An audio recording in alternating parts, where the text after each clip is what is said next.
जैसा कि आप लोग देख रहे हैं बोर्ड पर लिखा हुआ है कि पार्ट 4 में ठोसों के निविड संतुलन के बारे में आप लोगों को बताया जा चुका है। इसके आगे हम लोग बात करेंगे पार्ट 5 और पार्ट 5 में हम लोग सबसे पहले बात करेंगे जैसे यहाँ पर हम लोग ठोसों के लिए अगर देख रहे थे संतुलन के लिए तो निविड संतुलन में मैंने क्या बताया था कि जब क्या करते हैं जब दो गोलों को एक दूसरे से स्पर्श कराते हुए रखते हैं तो होता क्या जैसे इसमें अगर वन डायमेंशन में देखेंगे तो इनके बीच तो स्पेस नहीं दिखाई दे रहा है, लेकिन अगर हम लोग टू डायमेंशन में अगर देखते हैं तो क्या होता है जब गोलों को एक दूसरे से स्पर्श कराते हुए रखते हैं तो यहाँ पर कुछ ना कुछ खाली स्पेस बच जाता है। तो आज हम लोग चर्चा करेंगे इसी स्पेस के बारे में जिसे कहते हैं रिक्ति। पार्ट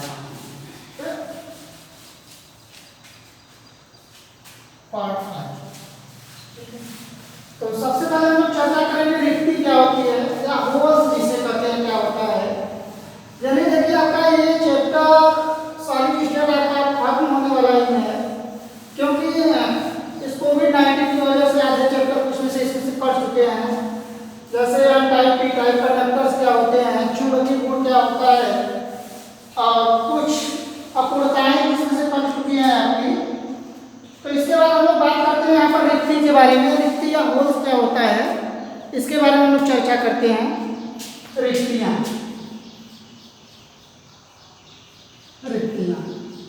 क्या जिसे अंग्रेजी में हम लोग कहते हैं होल्स।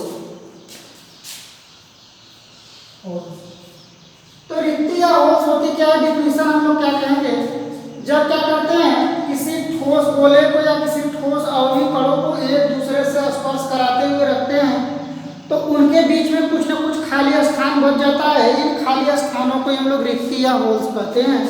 जैसे देखिए यहाँ पर मान लीजिए एक अवयवी कण ठोस हम लोग ये रख दिए, दूसरा ये रख दिए हैं और तीसरे अवयवी कण को यहाँ पर रख रखते हैं और चौथा अवयवी कण यहाँ पर रख दिए हैं। ठीक है, अब होगा क्या देख रहे हैं इसके बीच में कुछ ना कुछ क्या बचा है, स्पेस बचा हुआ है। इस स्पेस को हम लोग कहते हैं रिक्ति या होल्स कहते हैं, इसी को होल्स बोलते हैं। अब बात करते हैं रिक्तियां या होल्स के टाइप्स या कितने प्रकार के होते हैं। तो देखिए जो रिक्ति या होल्स होती है मुख्य रूप से 3 प्रकार की होती है। पहला जो होता है, पहले हम लोग तीनों के प्रकार देख लेते हैं। पहला होता है आपका त्रिकोणीय रिक्ति।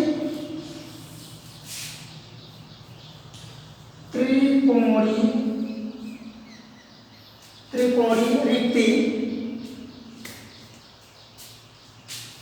त्रिकोणीय रिक्ति। और दूसरा जो होता है उसे हम लोग कहते हैं चतुष्फलकी रिक्ति। चतुष्फलकी रिक्ति। और लास्ट जो है उसे हम लोग बोलते हैं अष्टफलकी रिक्ति। अष्टफलकी रिक्ति। तो मुख्य रूप से रिक्ति आपकी 3 प्रकार की होती है। तो सबसे पहले हम लोग बात करते हैं कि त्रिकोणीय रिक्ति क्या होती है। त्रिकोणीय रिक्ति कहेंगे किसे,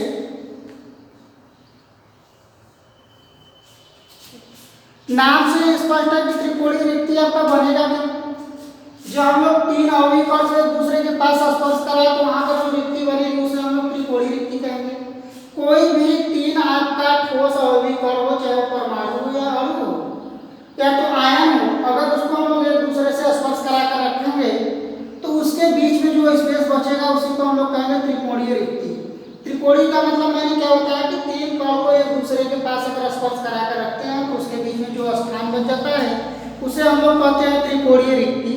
चलिए देखिए त्रिकोणीय रिक्ति की बात करते हैं। मान लीजिए एक कण आपका ये है, ये, और दूसरा कण आपका ये है जो इससे स्पर्श कर रहा है ये, और तीसरे कण की बात अगर की जाए तो तीसरा कण आपका ये। ठीक है, अब 3 कणों को एक दूसरे से स्पर्श कराकर हम लोग रख दे रहे थे, यहाँ पर कुछ न कुछ खाली स्थान बच जा रहा है, इसी को हम लोग कहते हैं त्रिकोणीय रिक्ति। त्रिकोणीय रिक्ति में होता क्या है, जब 3 गोलों को एक दूसरे से स्पर्श करा कर रखते हैं तो उसके बीच में खाली स्थान बचता है जिसे इसे हम लोग कहते हैं त्रिकोणीय रिक्ति। और ये त्रिकोणीय रिक्ति जो होता है आपका गोले की त्रिज्या से, जो गोले की त्रिज्या की अगर बात की जाए तो यहाँ पर अगर देखेंगे तो ये आपका आर, ये भी आर और ये भी आर होगा। अगर ये टोटल इसकी बात की जाए तो ये 2r हो जाएगा आपका, लेकिन इसका बात किया तो ये आर होगा, ये भी आर होगा और ये भी आर होगा। इसके लिए बात करेंगे तो 2r ये भी होगा, ये भी 2r होगा, ये भी 2r होगा। तो देखिए कभी कभी कंपटीशन में पूछता है कि त्रिकोणीय रिक्ति में, त्रिकोणीय रिक्ति में जो कि इसकी रिक्तियां स्पेस कितना बचता है, तो त्रिकोणीय रिक्ति में जो रिक्तियां होती हैं यह आपका 0.155 पूरा ये होता है आपका, ठीक है। त्रिकोणीय रिक्ति की जो त्रिज्या होती है गोले की त्रिज्या से भी बड़ी होती है, इतना गुना। अब दूसरा हम लोग बात करते हैं चतुष्फलकी रिक्ति किसे कहेंगे। तो चतुष्फलकी रिक्ति में होगा क्या, हम लोग क्या करेंगे, तीन गोले को तो एक दूसरे से स्पर्श करा कर रख देते हैं एक फेस में। जैसे मान लीजिए एक गोला आपका ये हो गया और दूसरा गोला ये हो गया और तीसरा गोला मान लीजिए हम लोग यहाँ पर ये ऐसे रखते हैं और चौथा गोला जो होता है इनके परत पर होता है ऐसा, इस तरीके से, ठीक है। चतुष्फलकी रिक्तियां में क्या होती है कि तीन गोले एक दूसरे से स्पर्श कर सकते रखे जाते हैं, उसको हम लोग वन परत या पहला परत बोल सकते हैं। और दूसरी परत में क्या होता है, चौथा गोला जो होता है वो क्या करता है, तीनों गोलों के स्पर्श करते हुए उसको ऊपर रखा जाता है। तो इसके बीच में जो खाली स्थान आता है उसे हम लोग कह देते हैं चतुष्फलकी रिक्ति। और ये जो चतुष्फलकी रिक्ति होती है, यह चतुष्फलकी रिक्ति गोले के त्रिज्या से 0.225 गुना अधिक होती है या गुणा होती है, ठीक है।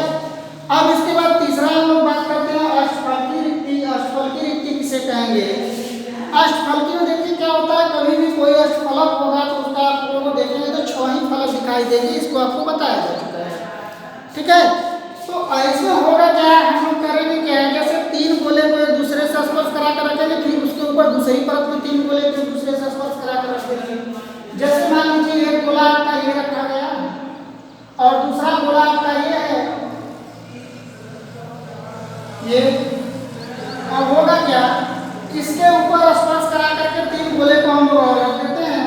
तो ये देखिए जैसे इसके ऊपर जब स्पर्श करा कर रखेंगे तो पहला गोला क्या करेगा, दो गोलों को स्पर्श करेगा और दूसरे गोले की अगर बात की जाए तो ये इसको स्पर्श करता हुआ रहेगा और तीसरे गोले की बात की जाए तो इसको स्पर्श करते हुए रहेगा, ठीक है। तो यहाँ पर जो रिक्ति बनेगी उसको हम लोग कहते हैं अष्टफलकी रिक्ति। तो अष्टफलकी रिक्ति में होता क्या है कि प्रथम परत में अगर देखेंगे तीन गोले होते हैं, द्वितीय परत में देखेंगे तो तीन गोले होते हैं और द्वितीय परत में होता क्या है, आपका जो द्वितीय परत में होते हैं पहले और दूसरे गोले पर एक गोला होता है, फिर दूसरे और तीसरे पर होता है, फिर आपका क्या होता है तीसरे और पहले पर एक परत पर होता है। तो इसके बीच में जो रिक्ति आती है उसको हम लोग बोलते हैं अष्टफलकी रिक्ति या आपका हाइड्रल होल्स बोलते हैं। और इसके लिए अगर हम लोग देखेंगे तो यह जो होता है आपका गोले के त्रिज्या से 0.414 पूरा होता है, ठीक है। तो यहाँ पर मैंने रिक्ति आपको बता दिया है, रिक्ति होती क्या है। तो रिक्ति के लिए मैंने क्या कहा कि जब क्या होता है निविड संकुलन में जब हम लोग क्या करते हैं, किसी ठोस अवयवी कण को एक दूसरे से स्पर्श कराते हुए रखते हैं, तो जब स्पर्श कराते हुए रखते हैं तो जो ज्यामिति मिलती है उस ज्यामिति में गोलों के बीच कुछ न कुछ खाली स्थान बच जाता है, जिससे हम लोग क्या कहते हैं, होल्स या रिक्तियां बोलते हैं। और ये जो रिक्ति होती है आपकी तीन टाइप्स की होती है, जिसमें पहला है आपका त्रिकोणीय रिक्ति। त्रिकोणीय रिक्ति में होता क्या है कि तीन गोले जो होते हैं एक दूसरे से स्पर्श करा करके रखे जाते हैं और उनके बीच में जो खाली स्थान आ जाता है उसे हम लोग कहते हैं त्रिकोणीय रिक्ति। और यहाँ पर होगा क्या, इसलिए मैंने बताया कि इसकी त्रिज्या ये आर होगा, ये भी आर होगा और ये भी आर होगा, इसको सिला देगा 2r हो जाएगा। और ये जो होता है गोले की त्रिज्या से 0.155 गुणा होता है। और दूसरा मैंने बताया चतुष्फलकी में क्या होता है कि तीन गोले एक परत में होते हैं, लेकिन चौथा गोला जो होता है वो क्या करेगा, चौथा अवयवी कण क्या होगा, तीनों अवयवी कण के ऊपर होता है, द्वितीय परत का निर्माण करता है और वहां पर जो स्पेस रहता है उसे हम लोग कह देते हैं चतुष्फलकी रिक्ति। और यह जो है आपका 0.225 गुणा त्रिज्या से। और उसके बाद बात करते हैं यही आपका जो फोर्थ के लिए अष्टफलकी रिक्ति। अष्टफलकी में क्या होता है, इसमें दो परतें, पहले परत पर 3 गोले, फिर उसके ऊपर 2 गोले, 3 गोले होते हैं। और इनका जो आवृत्ति जो गोले की त्रिज्या से 0.44 गुणा होते हैं, ठीक है। और यहाँ पर एक क्षेत्र जो मिलता है उसे हम लोग कहते हैं अष्टफलकी रिक्ति बोलते हैं।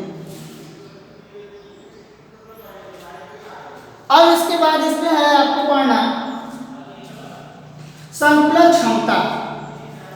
तो संकुलन क्षमता पहले हम लोग निकालते कैसे हैं उसको हम लोग जान लेते हैं, ठीक।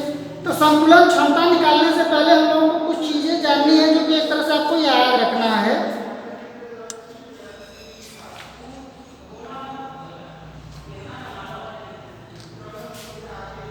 या तो संकुलन क्षमता से पहले हेडिंग और हम लोग देख लेते हैं जिसे हम लोग कहते हैं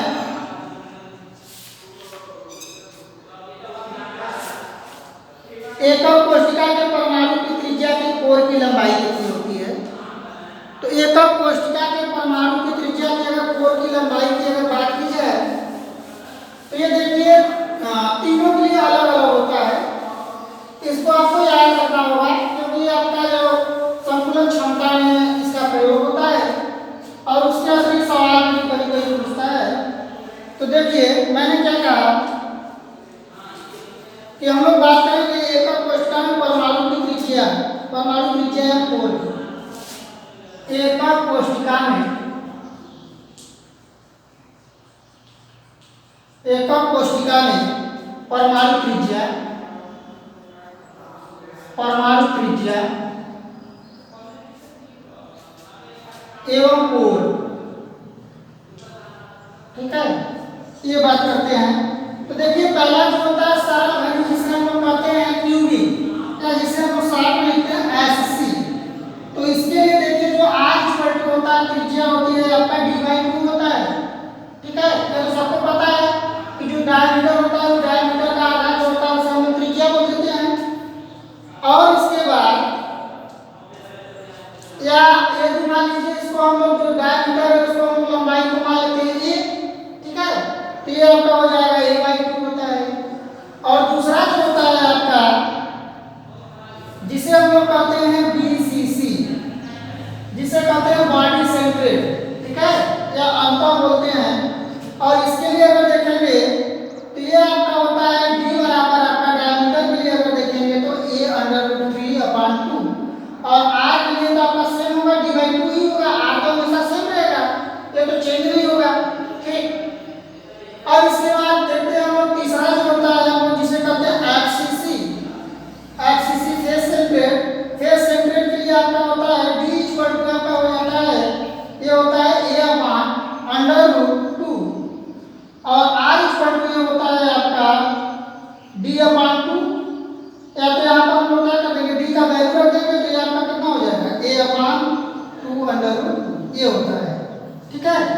अब इसके बाद हम लोग बात करते हैं कि एकक कोशिका में अवयवी कण का परिकलन कैसे करेंगे। चलिए देखते हैं कि एकक कोशिका में अवयवी कण के परिकलन के लिए एक फार्मूला होता है। वो फार्मूला है आपका, इस पर बहुत इंपॉर्टेंट है, इस पर सवाल आते हैं बोर्ड में, एनसीईआरटी में कई बार सवाल पूछा है कि एकक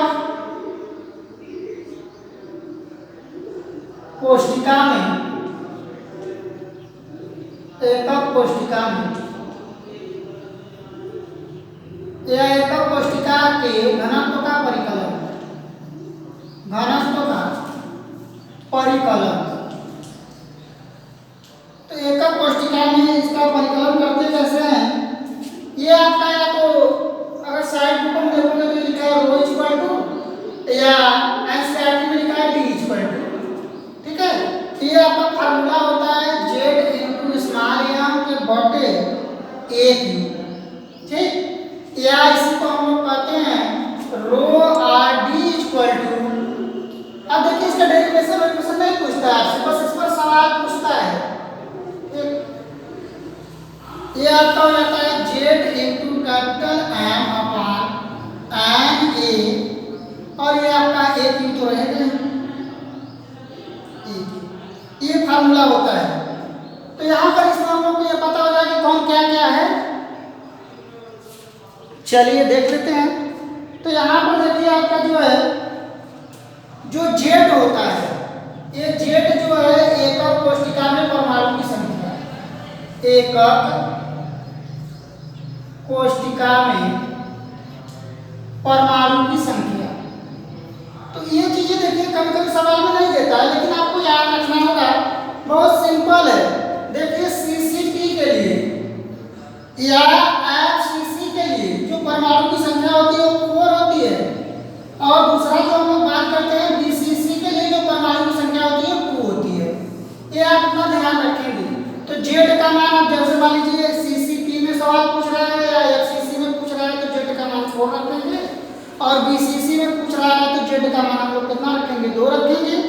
अब इसके बाद दूसरा जो है आपका ये डी, सबको पता है डी इक्वल टू क्या होता है आपका, तो जो डी है डी इक्वल टू होता है घन।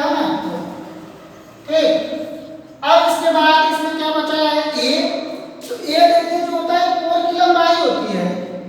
ठीक है, 4 की लंबाई,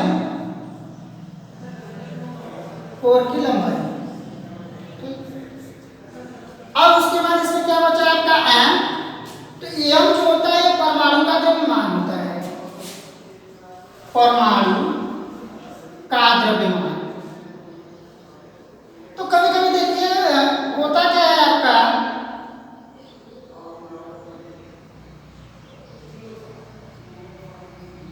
द्रव्यमान, कभी कभी ये द्रव्यमान ना दे करके उसका अनुभार दे देता है। तो यहाँ पर देखिए क्या हो जाएगा आपका, एम को हम लोग कहते हैं मोलर द्रव्यमान,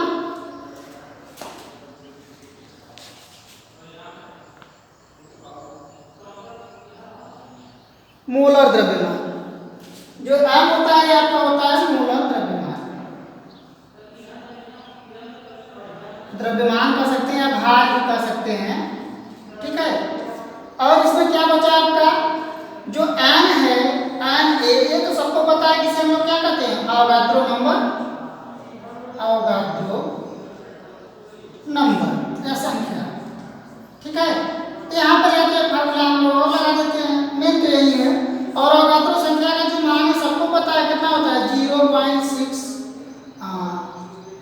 0.632 into 10 to the power 10 to the power 23, ये होता है, सबको पता है। ठीक, तो ये है। जैसे एक सवाल इस पर हम लोग देख लेते हैं और आपकी बुक में दिया भी है। चलिए देखते हैं सवाल में क्या कर रहा है।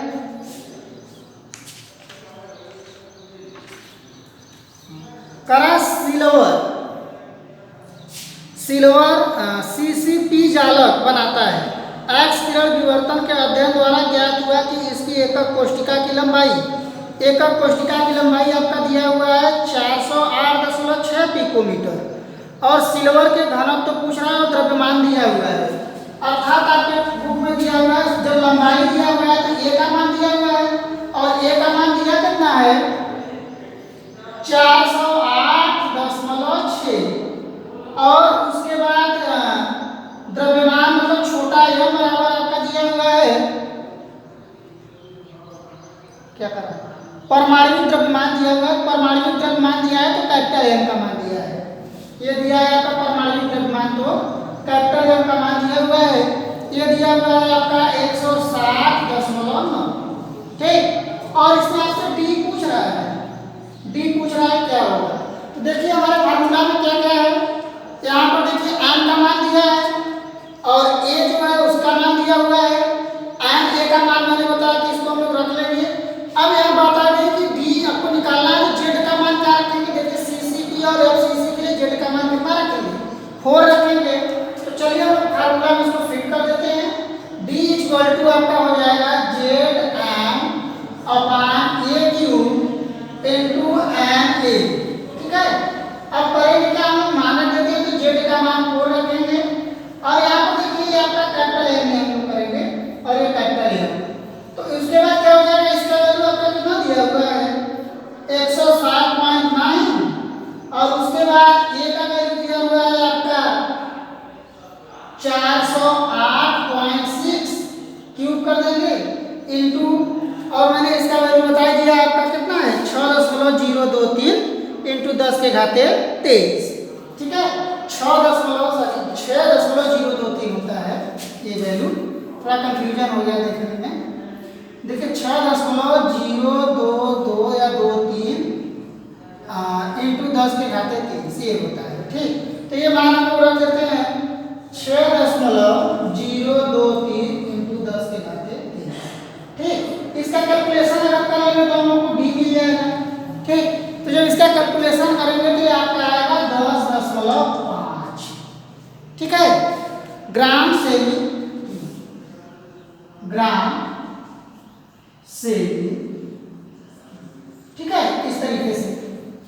अब होगा क्या, तो कभी कभी आपसे कोर की लंबाई पूछता है या कभी कभी आपसे यंग का मान पूछ देगा, तो इस तरीके से आप सॉल्व कर लेंगे।